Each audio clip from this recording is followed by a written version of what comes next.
میں اس ملک میں کرپٹ لوگوں کو جیلوں میں ڈالوں گا. کسی کرپٹ آدمی کو میں نہیں چھوڑنے لگا. You are selected Prime Minister. تڑیاں دیتے ہیں اور دھمکیاں دیتے ہیں کہ ہم پوری اپوزیشن کو جیلوں میں میں بھیج دوں گا. You are not a dictator. تم تو صرف کٹپٹلی ہو. تمہاری توڑے تو کوئی اور ہلا رہا ہے. جنگ ابھی جاری ہے. ابھی ہمیں دائمی امن کی اصل منزل پر پہنچنا ہے.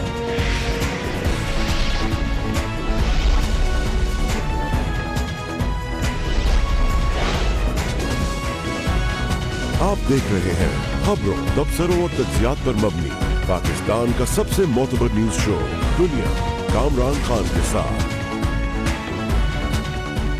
السلام علیکم، میں ہوں کامران خان.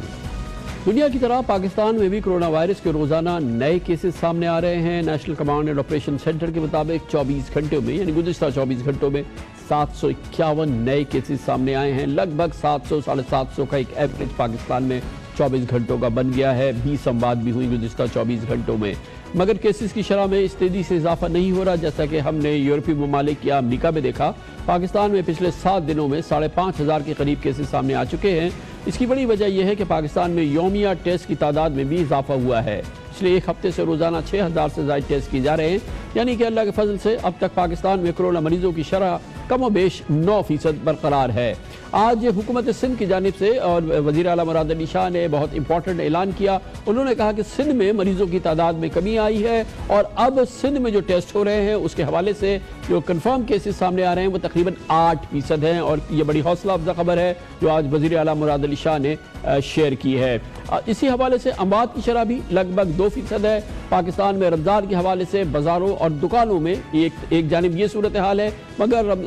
بازاروں میں، دکانوں میں، بلکہ اکثر جگہوں پہ مساجد میں بھی رش دیکھنے کو مل رہا ہے. لوگ بازاروں میں احتیاطی تدابیر اختیار کرتے دکھائی نہیں دے رہے جبکہ موجودہ صورتحال میں احتیاط یقیناً انتہائی لازم ہے. یقیناً کاروباری حضرات کے لیے مشکل وقت ہے، ساتھ ہی صارف بھی پریشان ہیں مگر حل یہی ہے کہ حکومت کی بنائی ہوئی ایس پیز پر حتی الامکان عمل کیا جا سکے ورنہ کہ کیسز کی تعداد میں بہت بڑا اضافہ ہو سکتا ہے. ابھی تک پاکستان میں 1,57,000 کے قریب ٹیسٹ کیے گئے ہیں. مجموعی ٹیسٹ میں سے 14,000 کیسز پازیٹیو آئے ہیں جبکہ 301 اموات ہوئی ہیں. مگر تناسب جو ہے وہ شروع سے اب تک ایک برقرار نظر آتا ہے جس کی وجہ سے ہم بار بار اللہ کے شکر کے ساتھ یہ کہتے ہیں کہ پاکستان میں کرونا قابو سے باہر نہیں ہوا ہے. جمعے کے روز نیشنل کوارڈینیشن کمیٹی کی میٹنگ میں پاکستان میں سمارٹ لاک ڈاؤن کو انٹروڈیوس کرایا گیا تھا اور اس کے ذریعے ٹریکنگ، ٹیسٹنگ اور کوارنٹین کی حکمت عملی کو اپنانے کا فیصلہ کیا گیا تھا. آج اس حوالے سے اسلام آباد میں باقاعدہ ایک پائلٹ پروجیکٹ کا بھی آغاز کر دیا گیا. حکومت جو ہے وہ پاکستان میں مختلف ایسے علاقوں میں جہاں پہ زیادہ پازیٹیو ٹیسٹ ریزلٹس پازیٹیو آ رہے ہیں ان کو لاک ڈاؤن کر سکے گی پھر، جس کو کہ ہم اوور آل پھر سمارٹ لاک ڈاؤن کا نام دیتے ہیں تاکہ باقی زندگی کا نظام چل سکے لیکن جہاں پہ آپ کے پاس زیادہ مریض ہیں اس جگہ کو قابو کیا جا سکے. تو اس کا پائلٹ ایک ہو رہا ہے اسلام آباد کے اندر جس کو ڈاکٹر زعیم لیڈ کر رہے ہیں اور ان کی ٹیم بڑی محنت سے 14 ٹیمز ہیں ان کی کہ جو پورے اسلام آباد میں یہ ٹریسنگ، ٹیسٹنگ اینڈ کوارنٹائن کی پالیسی پہ عمل کرتے ہوئے اس کو ایک پائلٹ کے طور پہ کر رہی ہیں. ابھی تک انہوں نے تقریباً 1500 سے زیادہ کانٹیکٹس ٹریس کیے ہیں اور ان میں سے 37 پازیٹیو آئے ہیں. یہ پھر ان کو کوارنٹائن میں رکھتے ہیں. یہ چونکہ پائلٹ ہے، پائلٹ میں ظاہر ہے کہ آپ کو بہت ساری چیزیں پہلی دفعہ کر رہے ہوتے ہیں تو بہت ساری چیزیں آپ لرن کرتے ہیں. یہ ایک اچھا ماڈل بن سکے گا ہمارے لیے کہ جسے سیکھا بھی جا سکے اور دوسری جگہوں پہ امپلیمنٹ بھی کیا جا سکے. ہم گو کہ اللہ کے شکر کے ساتھ بار بار یہ کہتے ہیں کہ اللہ کے فضل و کرم سے پاکستان میں کرونا قابو سے باہر نہیں ہے لیکن کسی بھی صورت پہ ہم یہ نہیں کہہ سکتے کہ قابو میں بھی ہے اور اس لیے انتہائی احتیاط لازم ہے. اور اسی لیے ہم دیکھ رہے ہیں کہ پاکستان میں بہت بے احتیاطی ہو رہی ہے اور اس کے مسلسل اس کی مثالیں موجود ہیں، سامنے آ رہی ہیں. حکومت کا اصرار یہ تھا، مفتیان کرام کا اصرار یہ تھا، ساری دنیا کے لوگوں نے کہا تھا کہ رمضان المبارک میں پابندیاں برقرار رکھی جائیں، عبادات گھر میں ہوں. مگر ہم پاکستان میں دیکھ رہے ہیں کہ پابندیوں کا نیم اطلاق ہو رہا ہے اور اس کے ساتھ مساجد میں عبادات بھی ہو رہی ہیں اور اکثر تراویح جاری ہے. ایک سروے رپورٹ کے مطابق پنجاب اور اسلام آباد میں 80% مساجد میں تراویح کے دوران حکومتی احکامات کا خیال نہیں رکھا جا رہا. یہ باقاعدہ جا کے دیکھا گیا ہے جس کے بعد یہ اعداد و شمار جاری کیے گئے 80% کوئی پابندی کا اطلاق نہیں ہو رہا یا لوگ اس کا خیال نہیں کر رہے. بہت افسوس کی بات ہے کیونکہ ذرا سی بے احتیاطی ہم دوسروں میں وائرس کو منتقل کرنے کا باعث بن جائے گی. اسی طرح پنجاب اور KP کے بازاروں میں ہم رمضان کی گہما گہمی دیکھتے ہیں, وہاں بھی احتیاطی تدابیر کو بالائے طاق رکھ دیا گیا ہے. یہ ہمیں مان لینا چاہیے کہ ہمارے پاکستانی نہیں تیار ہو سکتے اس انداز کی سوشل ڈسٹینسنگ کے لیے جو کہ اس کا تقاضا ہے, اور اس کی ہم مثال چپے چپے پہ دیکھ رہے ہیں. یہی وجہ ہے کہ وزیر اعظم کے معاون خصوصی برائے صحت ڈاکٹر ظفر مرزا کو تنبیہ کرنی پڑی کہ اگر عوام نے اپنے مساجد اور بازاروں میں جانے کی روش میں تبدیلی نہیں کی تو رمضان کے مہینوں میں کورونا تیزی سے پھیل سکتا ہے. اس کا خدشہ ہے کیونکہ پاکستان کے بازار, پاکستان کی گلیاں, سڑکیں, مساجد اس کی گواہی ہیں.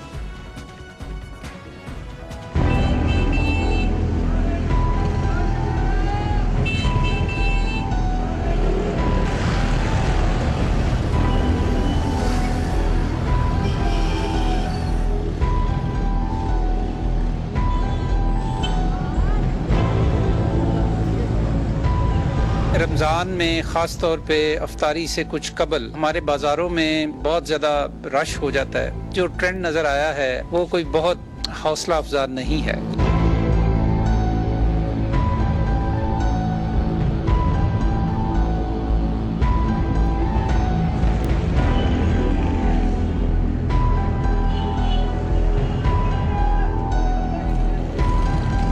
ساتھ ہی کورونا کا مرض گواہی دیتا ہے کہ یہ کسی کو نہیں بخشتا. ذرا بے احتیاطی ہوئی, ذرا آپ نے اپنے گارڈ نیچے کیے, یہ کورونا آپ کو پکڑ لے گا. اس میں نہ کسی ایک عام آدمی کی, نہ کسی غریب کی, نہ کسی متوسط طبقے کی, نہ VIP کی, نہ VVIP کی, کسی کی چھوٹ نہیں ہے. آپ کو معلوم ہے کہ برطانیہ کے وزیر اعظم کو کورونا ہو گیا, برطانیہ کے شہزادہ چارلز کو کورونا ہو گیا. کس کس کو کورونا نہیں ہو گیا؟ پاکستان میں جو سب سے امپورٹنٹ شخصیت کو کورونا کا پازیٹیو آیا ہے وہ ہے گورنر سندھ جناب اسماعیل, جن کا کہ کل کورونا ٹیسٹ مثبت آ گیا. اس کی تصدیق خود انہوں نے کل رات اپنے ٹویٹر اکاؤنٹ پہ کی, اور انہوں نے کہا کہ اللہ کے فضل و کرم سے وہ انشاءاللہ اس کے خلاف جنگ کریں گے. اس سے پہلے سندھ کے وزیر تعلیم سعید غنی کو بھی کورونا ہو چکا ہے. وہ بھی 14 روز سیلف آئسولیشن میں رہنے کے بعد صحتیاب بھی ہو گئے تھے. اور گورنر اسماعیل کے بارے میں, عمران اسماعیل صاحب کے بارے میں یہ لگ رہا ہے کہ انہوں نے تاجروں سے ملاقاتیں کی تھی, پھر انہوں نے سندھ کا ایک بڑا ہیکٹک دورہ کیا تھا. اور یقیناً یہ وہ ماحول ہے جو کسی بھی صورت میں جو ہے وہ آپ کو کورونا کے سامنے ایکسپوز کر دیتا ہے, اور پھر آپ بچتے نہیں ہیں, اور کوئی بھی اس سے بچ نہیں سکتا, چاہے VIP ہو, چاہے ایک عام شخص ہو. آج ہمیں جوائن کر رہے ہیں اس پوری صورتحال پہ بات کرنے کے لیے, پرسنل ایکسپیرینس شیئر کریں گے. عذراء کرم ہمارے ساتھ موجود ہیں, گورنر سندھ جناب عمران اسماعیل. بہت بہت شکریہ گورنر صاحب, آپ نے اس ماحول میں بھی ہمیں جوائن کیا ہے. گویا کہ آپ لوگوں کو بتانا چاہ رہے ہیں کہ بے احتیاطی جو ہے وہ شاید آپ سے سرزد ہوئی ہے, اور اگر بے احتیاطی ہوگی تو کوئی اس سے بچ نہیں سکتا. آپ کو اندازہ ہے, آپ کو اندازہ ہو رہا تھا کہ شاید آپ اس انداز کی احتیاط نہیں برت پا رہے اپنے فرائض کے سلسلے میں جو کہ لازم تھی. بہت شکریہ کامران صاحب. ظاہر کہیں نہ کہیں بد احتیاطی ہوئی ہوگی, یا میری طرف سے یا ان لوگوں کی طرف سے جو مجھ سے محبت کرتے ہیں, ملنا چاہتے ہیں, قریب نزدیک آنا چاہتے ہیں, ان سے ہوئی ہوگی. میں کسی کو بلیم نہیں کرنا چاہتا, لیکن سب سے زیادہ بد احتیاطی غالباً میری طرف سے ہوئی. لیکن کام کی نوعیت کچھ ایسی ہے کامران صاحب کہ جو احساس پروگرام شروع ہوا تھا جس میں یہ 12,000 روپے فی کس کے حساب سے لیے جا رہے تھے, اس میں کچھ شکایتیں بھی آ رہی تھیں, اس میں اس کی ترسیل میں کچھ دقت بھی تھی, اور خاص طور سے وزیر اعظم صاحب کی ہدایت تھی کہ ہم نے یہ دیکھنا ہے کہ لوگوں کو عزت کے ساتھ یہ رقم جو ہے وہ ترسیل یقینی بنائی جائے. تو اس کے لیے مجھے نکلنا پڑا, جانا پڑا جگہ جگہ. میں نے کراچی کے بھی سینٹرز کا دورہ کیا, میں نے اندرون سندھ بھی سینٹرز کا دورہ کرنے کی کوشش کی. تمام سینٹرز تو نہیں کر سکا, جو شاید کر بھی نہ سکوں, ممکن نہیں ہے, لیکن ضرور میں نے وہاں پہ گیا اور میں نے کوشش کی, اور جس کے لیے مجھے کوئی ندامت بھی نہیں ہے. میں سمجھتا ہوں کہ اگر اللہ مجھے صحت دے گا تو میں پھر سے جاؤں گا. یقیناً گورنر صاحب ماشاءاللہ آپ کی آواز سے, آپ کے انداز سے, آپ کی باڈی لینگویج سے اللہ کے فضل و کرم سے نہیں لگ رہا کہ کوئی آپ اللہ کے فضل و کرم سے کہ آپ بیمار ہیں. کیا سمٹمز وغیرہ کیا ہوئے, کیوں آپ نے ضروری سمجھا کہ ٹیسٹ کرائیں؟ نہیں کامران صاحب, سمٹمز تو کوئی نہیں ہے مجھے پرسوں میری والدہ کے ساتھ میں نے افطار کی, اور اس کے بعد جب وہ چلی گئیں تو میں اپنے بچوں کے ساتھ بیٹھا ہوا تھا, اور پھر مجھے تھوڑا سا